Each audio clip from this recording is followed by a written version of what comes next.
नमस्कार मंडळी, तुमचं स्वागत आहे माझ्या यूट्यूब चॅनेलवरती। 8 दिवस शाळेला न पाठवल्याचे परिणाम। तिचं रडायचं चालू झालं होतं। शाळेचे कपडे बघितल्यानंतर रडायला चालू केली। मला शाळेत नाही जायचं, मॅडम मला शिक्षा देते। तर मी सांगितलं, मी कॉल करून सांगते, तू जा। आणि गडबडीत तिच्या बॅगेला चेन लावायचीच विसरून गेली आणि तिच्या डब्यासाठी बनवलं होतं मटकीची भाजी आणि चपाती। आणि इकडं नाश्त्याला मस्त असे पोहे बनवले होते। मस्त पोहे एन्जॉय करून घेतले आणि सगळे बाकीचे कामं आवरून घेतले। आणि इकडं ज्योतिबाची पालखी निघाली होती, कारण ज्योतिबाची यात्रा असल्यामुळे आमच्या दाराच्या समोरूनच निघाले होते।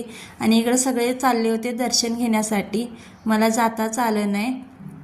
आणि शाळेतून मॅसेज आला होता रात्री की आज पालक मीटिंग आहे, तर सर्वांनी या।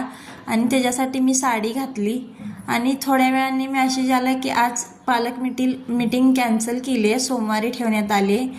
तर मग काय कॅन्सल झालं जाण्याचं। आणि हिचं चालू होतं मी साडी घातली आहे, तर तिला पण माझ्यासोबत कुठंतरी जायचं आहे। तर तिला काहीतरी सांगून मी शाळेतून जाऊन घेऊन आले तिला। आणि त्याच्यानंतर 4 वाजता पार्लरमध्ये गेलो होतो। चला तर मग भेटूया उद्याच्या ब्लॉगमध्ये, तोपर्यंत बाय।